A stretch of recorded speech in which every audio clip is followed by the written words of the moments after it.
Hello मेरे प्यारे बच्चों, तो कैसे हैं आप? उम्मीद है अच्छे होंगे। और चलिए शुरू करते हैं आज का अपना लेक्चर, जिसका नाम है न्यूट्रिशन इन ह्यूमन, मानव में पोषण। और इससे पिछले क्लास में हम पढ़े थे बच्चों प्रकाश संश्लेषण अर्थात फोटोसिंथेसिस। तो आज हम पढ़ेंगे मानव में पोषण। तब सवाल उठता है कि मानव में पोषण होता कैसे है। तो मानव में पोषण होने के लिए बच्चों हमको सहारा लेना पड़ेगा भोजन का। और भोजन जब हम करेंगे तो उसका होगा डाइजेशन, यानी मानव में पोषण पाचन के द्वारा होगा। और पाचन कौन करेगा? तो हमारा पाचन तंत्र यानी डाइजेटिव सिस्टम हमारा भोजन का क्या करेगा? पाचन करेगा। तो लिखा हुआ देखिए, मानव में पोषण पाचन तंत्र द्वारा होता है। मानव में पोषण कैसे होगा बच्चों? पाचन के तंत्र के द्वारा होगा। अब कहता है पाचन क्या है? तो पाचन एक ऐसी प्रक्रिया है जिसमें जटिल भोजन जो है छोटे छोटे टुकड़ों में क्या कर दिया जाता है? तोड़ दिया जाता है। यानी जो जटिल भोजन है, जैसे ये हम कोई भी भोजन का टुकड़ा ले रहे हैं तो इसके अंदर बहुत सारे न्यूट्रिएंट्स हैं और ये ऑब्जर्व डायरेक्ट नहीं होगा बच्चों। ऑब्जर्व होने के लिए इसको टूटना पड़ेगा, छोटे छोटे अणुओं में टूटना पड़ेगा, छोटे छोटे टुकड़ों में टूटना पड़ेगा। और इस तरह से ये क्या हो जाएगा? टूट जाएगा। जब ये इस तरह से टूट जाएगा तो अब हमारे जो पाचन तंत्र है इसको क्या करेंगे? इसके अंदर जो भी न्यूट्रिएंट्स हैं यानी पोषक तत्व हैं उसको क्या करेंगे? एब्जॉर्ब कर लेंगे। तभी हमको क्या मिलेगा? पोषण मिलेगा। यानी पाचन के अंदर क्या करेंगे कि पाचन एक ऐसी प्रक्रिया है जिसमें भोजन को छोटे छोटे टुकड़ों में क्या किया जाता है? तोड़ा जाता है, ताकि उसका अवशोषण हमारा शरीर कर सके और हमको ऊर्जा मिल सके। या दूसरे शब्द में कहें तो पाचन क्रिया में बड़े खाद्य अणुओं को छोटे खाद्य अणुओं में तोड़ा जाता है। बड़े खाद्य अणु को क्या तोड़ा जाता है? छोटे अणुओं में तोड़ा जाता है, ताकि उनका रक्त में क्या हो सके? अवशोषण हो सके। रक्त में उनका क्या हो सके? अवशोषण हो सके। यानी अगर सिंपल वे में बोले मानव में पोषण कैसे होगा, तो पाचन तंत्र के द्वारा होगा। अब ये पाचन क्या है? तो पाचन में जटिल खाद्य पदार्थों को सरल खाद्य पदार्थों में तोड़ा जाता है, ताकि उसका अवशोषण हमारा शरीर कर सके और रक्त में वो पोषक तत्व मिल सके। क्लियर है ये? अब बढ़ते हैं आगे। अब देखिए, शरीर में पोषक तत्वों का सेवन 3 प्रकार से होता है। कैसे? कितने प्रकार से होता है? 3 प्रकार से। सबसे पहले कार्बोहाइड्रेट हमारे शरीर में बच्चों, कार्बोहाइड्रेट जब जाएगा यानी भोजन में जो कार्बोहाइड्रेट होगा वो सबसे पहले टूटता है। क्या करेगा? टूटता है। टूटता है किस चीज में बच्चों? मल्टोज में। अब ये मल्टोज टूटेगा ग्लूकोज में। मल्टोज किस में टूटेगा? ग्लूकोज में। यानी देखिए, ये क्या है आपका? जटिल, और ये ग्लूकोज मिल गया आपका सरल। यानी जटिल खाद्य पदार्थ किसमें बदल गए? सरल खाद्य पदार्थ में मिल गए, मतलब बदल गए। और अब इससे हमको क्या मिल जाएगा? ऊर्जा मिल जाएगा। उसी तरह से प्रोटीन टूटता है बच्चों पेप्टोन या पेप्टाइड्स में। प्रोटीन किस में टूटता है? प्रोटीन टूटता है बच्चों पेप्टोन या पेप्टाइड्स में। और ये पेप्टोन या पेप्टाइड्स टूटते हैं अमीनो अम्ल में। किस में टूटता है? अमीनो अम्ल में। ये आपका हो गया जटिल और ये आपका हो गया सरल संरचना वाला भोजन। यानी कहने का मतलब ये है कि पाचन के दौरान बच्चों क्या होता है? जटिल खाद्य पदार्थ किसे बदलते हैं? सरल खाद्य पदार्थ में बदल जाते हैं। उसी तरह से फैट्स या लिपिड्स की बात करें, फैट की अगर बात करें बच्चों, तो फैट सबसे पहले टूटेगा किसमें? फैट टूटेगा आपका बसीय अम्ल में, फैटी एसिड में। किसमें टूटेगा? फैटी एसिड में। या आप इसको बोल सकते हैं ग्लिसरॉल में टूट जाता है। किसमें टूट जाता है? ग्लिसरॉल में टूट जाता है। तो इस तरह से सरल खाद्य पदार्थ जटिल खाद्य पदार्थ सरल खाद्य पदार्थ में बदल जाते हैं। कार्बोहाइड्रेट ग्लूकोज में बदल जाता है, प्रोटीन एमिनो अम्ल में बदल जाता है, लिपिड्स बसीय अम्ल में बदल जाता है, या ग्लिसरॉल में बदल जाता है। तो इस प्रकार से हमको 3 तरीके से पोषण हमारे शरीर के अंदर होते हैं। अब देखिए, पाचन एक अपचय प्रक्रिया है। कैसी प्रक्रिया है? अपचय प्रक्रिया है। अब ये अपचय प्रक्रिया को समझते हैं। अपचय प्रक्रिया क्या है कि जब बड़े खाद्य पदार्थ हैं, ये क्या है? बड़े खाद्य पदार्थ हैं, और जब बड़े खाद्य पदार्थ छोटे छोटे अणुओं में टूटते हैं, जब ये बड़े खाद्य पदार्थ छोटे छोटे अणुओं में टूट जाते हैं तो इसको बोलते हैं हम लोग कैटाबोलिक। क्या बोलते हैं? कैटाबोलिक या अपचय प्रक्रिया बोलते हैं। बड़े खाद्य अणु अगर छोटे अणु में बदलते हैं तो इसको क्या बोलते हैं? कैटाबोलिक। क्या बोलते हैं इसको? Catabolic. Catabolic process. Catabolic process. ठीक है, अगर छोटे अणु बच्चों, छोटे अणु बड़े अणु में बदल जाए, छोटे अणु किसमें बदल जाए, बड़े अणु में अगर बदल जाए, यानी ये छोटे जो अणु हैं, छोटे अणु बड़े अणु में बदल जाए, किसमें बदल जाए, बड़े अणु में, बड़े अणु में, तो इस प्रोसेस को हम लोग बोलेंगे एनाबोलिक प्रोसेस। एनाबोलिक यानी मेटाबॉलिक सिंपल सा दो तरीके का होता है हमारे शरीर में, एक तो होता है कैटाबॉलिक, दूसरा होता है एनाबॉलिक। कैटाबॉलिक जब बड़े अणु छोटे अणु में बदल जाए तो कैटाबॉलिक, और जब छोटे अणु बड़े अणु में बदल जाए तो उसको बोलते हैं एनाबॉलिक। अब पाचन क्या है, पाचन ये वाला है कि बड़े अणु छोटे अणु में टूटते हैं, तो पाचन क्या हो गया, अपचय या कैटाबॉलिक प्रोसेस हो गया। अब सवाल उठता है कि पाचन कहाँ से शुरू होता है, तो पाचन हमारे मुख से ही शुरू हो जाता है बच्चों, क्योंकि पाचन जब मुख के अंदर हम भोजन को चबाते हैं तो लगभग 30% स्टार्च या कार्बोहाइड्रेट बोल दें, 30% स्टार्च का पाचन हमारे मुख में भी हो जाता है, यानी हमारे जो मुख हैं वहीं इसका पाचन हो जाता है लार के द्वारा। 30% स्टार्च का क्या हो जाता है, पाचन हो जाता है, 30% स्टार्च का पाचन हमारे मुख में ही हो जाता है। तो अगर आपसे पूछे कोई कि बताइए बच्चों भोजन का पाचन कहाँ से प्रारंभ होता है, तो हमारे मुख से प्रारंभ होता है। अब कहता है पाचन तंत्र को दो भागों में क्या किया जाता है, बांटा जाता है। पाचन तंत्र को कितने भागों में बांटा जाता है, दो भागों में बांटा जाता है।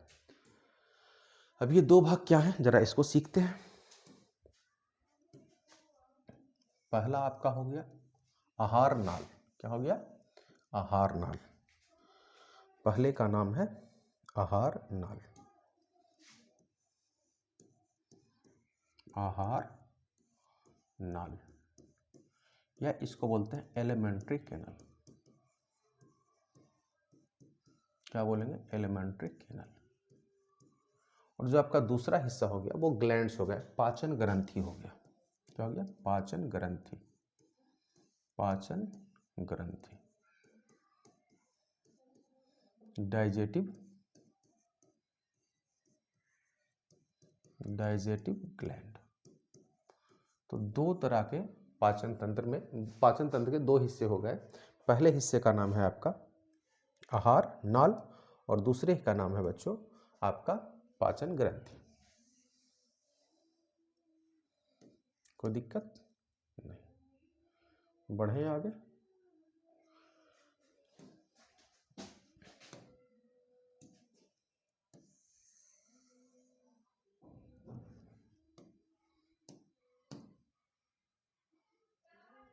ये हो गया। अब ये दो हिस्से हो गए। अब सवाल उठता है कि इस हिस्से के अंदर क्या क्या चीज़ आएंगे और उसके अंदर क्या क्या चीज़ आएंगे। तो सबसे पहला तो सवाल है कि इसका लेंथ, अगर पूरे लेंथ की बात करें तो इसका लंबाई होता है बच्चों आपका 32 फीट। आहार नाल की लंबाई कितनी है, 32 फीट आपकी लंबाई। अगर मीटर में कहें तो लगभग 9 मीटर होता है इसका लेंथ। क्या होता है, 9 मीटर लेंथ होता है, या 32 फीट इसका लंबाई होता है, हमारे आहार नाल का लंबाई होता है। अब देखिए इसके अंदर क्या क्या चीजें आती है, इसके बारे में चर्चा करते हैं।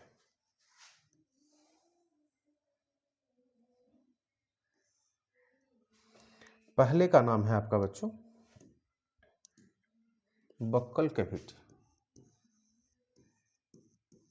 बक्कल कैविटी, जिसको मुख गुहा बोलते हैं। क्या बोलते हैं, मुख गुहा, यानी हमारे मुंह का बात कर रहा है ये, ठीक है। उसी तरह से अगर दूसरे की बात करें तो जो दूसरा भाग है इसका बच्चों, उसका नाम है फूड पाइप, फूड पाइप, या इसी को दूसरे बोलते हैं इसोफेगस या ओसोफेगस। स्पेलिंग ई से भी होगा और ओ से भी होगा। तो इसोफेगस या ओसोफेगस, इसको बोलते हैं ग्रास नली या भोजन नलिका, ग्रास नली या भोजन नलिका।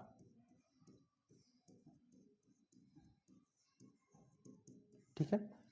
जो तीसरा हिस्सा है बच्चों, अगर उसकी बात करें तो तीसरा हिस्सा हमारा है अस्टमक। क्या है, अस्टमक। तीसरा हिस्सा है हमारा अस्टमक। हिंदी में इसको अमाशय या पेट बोलेंगे। क्या बोलेंगे? अमाशय,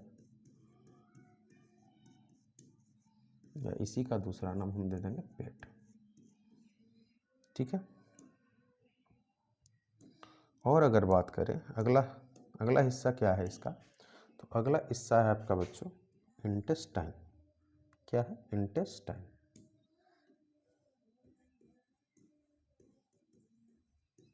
इंटेस्टाइन, आंत। क्या है? आंत।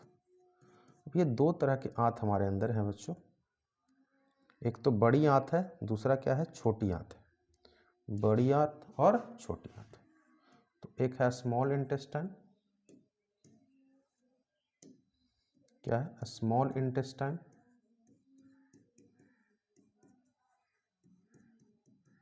और दूसरे का नाम है बच्चों लार्ज इंटेस्टाइन।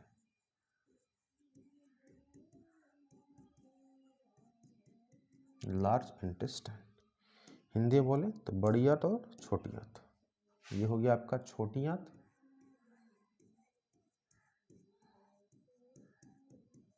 और ये आपका हो गया बड़ी आंत।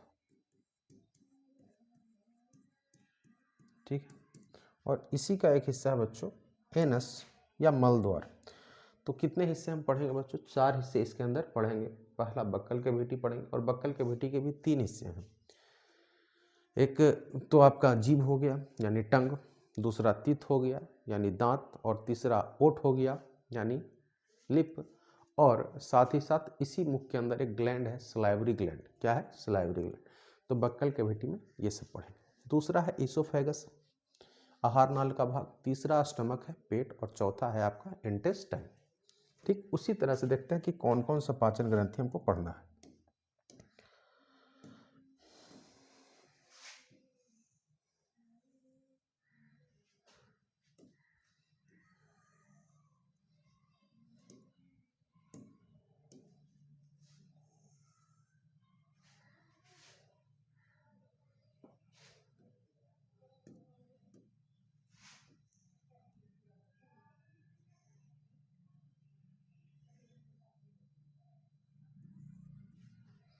देखिए बच्चों, पहला का नाम है सलाइवरी ग्लैंड, जो मुख के अंदर होता है।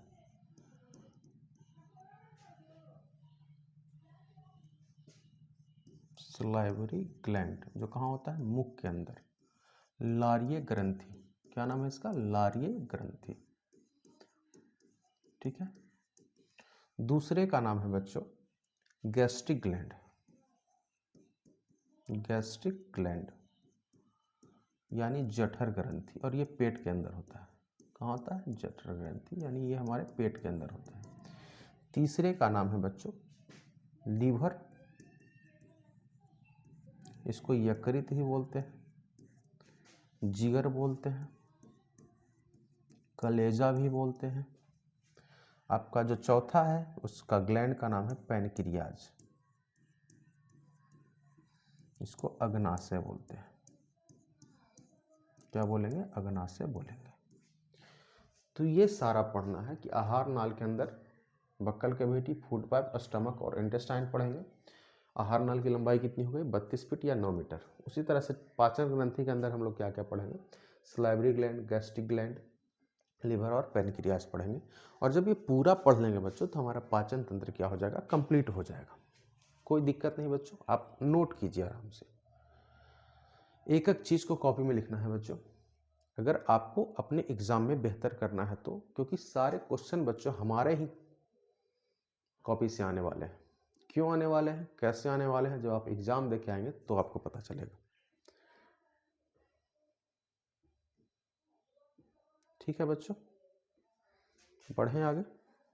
चलिए, अब ये देखिए हमारा पाचन तंत्र है, और इसके अंदर क्या क्या नाम है सबका नाम हम लिखते हैं एक बार।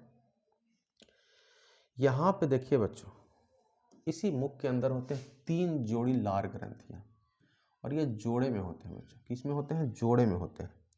3 जोड़ी क्या होती है? लार ग्रंथियाँ। देखिए, 1 जोड़ा, 2 जोड़ा और ये 3 जोड़ा। तो 3 जोड़े क्या होते हैं? लार ग्रंथियाँ होते हैं। क्या होते हैं? लार ग्रंथियाँ। सलाइवरी ग्लैंड, ये क्या है? Salivary gland. सलाइवरी ग्लैंड, लारीय ग्रंथि, लारीय ग्रंथि। ठीक है बच्चों, ये आपका हो गया लारीय ग्रंथि।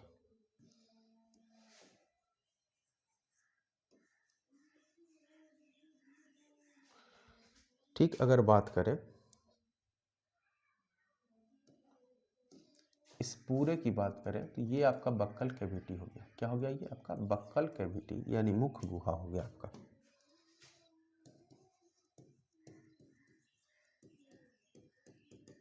बक्कल कैविटी मुख गुहा हो गया। ठीक है, और मुख गुहा के अंदर आप जानते हैं कि क्या क्या हमको पढ़ना है। पहला तिथ पढ़ना है, दूसरा क्या पढ़ना है? लिप पढ़ना है, टंग पढ़ना है और सलाइवरी ग्लैंड पढ़ना है। ठीक है, अब देखिए ये आपका हो गया ग्रास नली या फूड पाइप या इसोफेगस इसको बोलते हैं। क्या बोलेंगे? फूड पाइप या इसोफेगस। इसोफेगस ग्रास नली या भोजन नलिका, ग्रास नली, ये आपका क्या हो गया? ग्रास नली हो गया।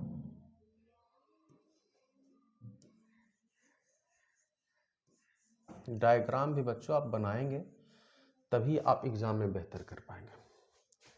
ठीक उसी तरह से बच्चों ये आपका हो गया अमाशय, स्टमक,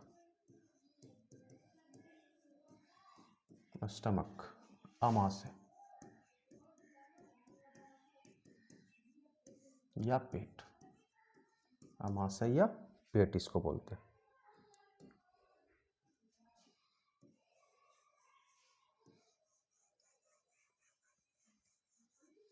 ये आपका लीवर हो गया बच्चों, ये आपका क्या है? लीवर, यानी यकृत या जिगर इसको बोलते हैं। इसको आप क्या बोलेंगे? यकृत या जिगर। ठीक है, अब देखिए ये एक हिस्सा है बच्चों जिसका नाम है गॉल ब्लाडर। क्या नाम है? Gall bladder.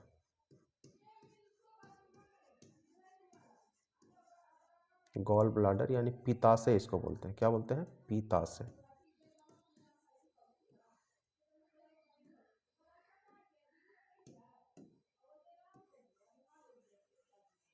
ये आपका पित्ताशय हो गया। अब देखिए ये वाला हिस्सा आपका इंटेस्टाइन है। क्या है? इंटेस्टाइन। और ये आपका कौन सा हिस्सा है बच्चों? ये आपका है लार्ज इंटेस्टाइन। क्या है? लार्ज इंटेस्टाइन, लार्ज इंटेस्टाइन, बड़ी आंत। क्या है ये? बड़ी आंत है ये।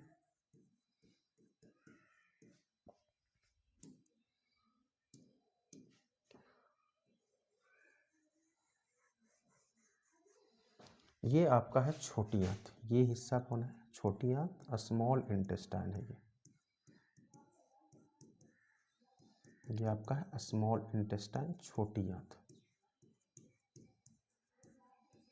हम चाहते बच्चों तो आपको सीधे सीधे नेट से हम डायग्राम डाउनलोड करके दिखा देते, लेकिन आपको सिखाना है।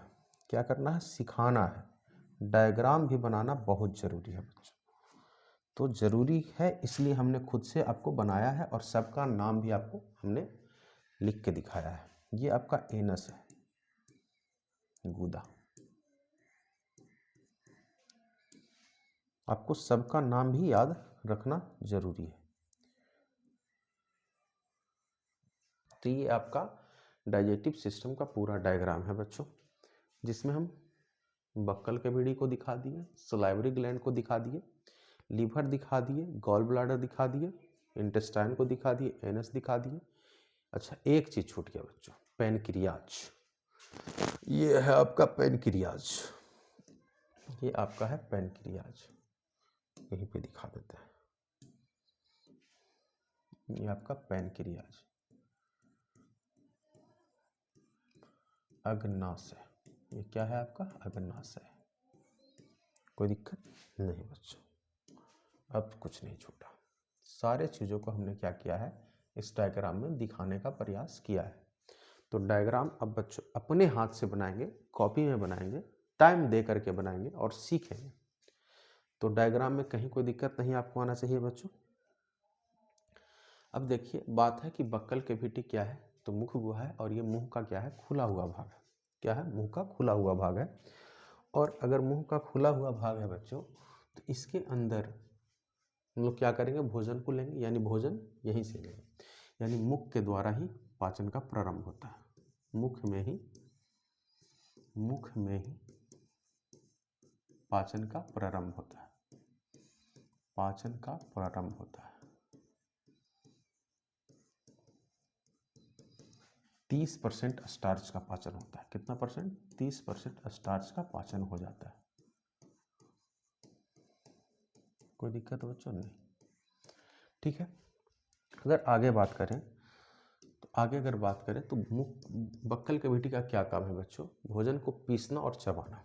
तो लिख देते हैं भोजन को पीसना कार्य करके लिखते हैं, नहीं इसका क्या कार्य है, कार्य इसका क्या है बक्कल कैविटी का, तो भोजन को पीसना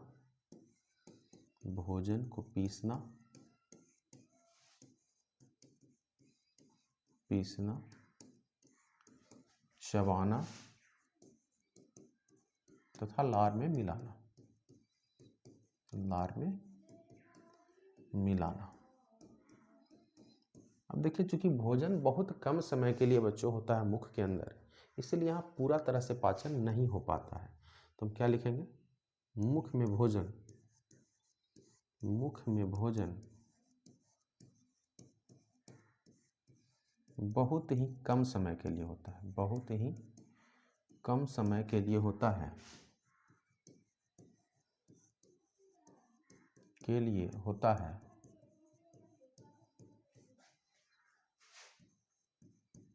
इसलिए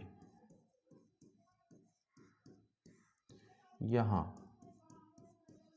पाचन अधूरा रह जाता है। पाचन क्या रह जाता है बच्चों, अधूरा रह जाता है,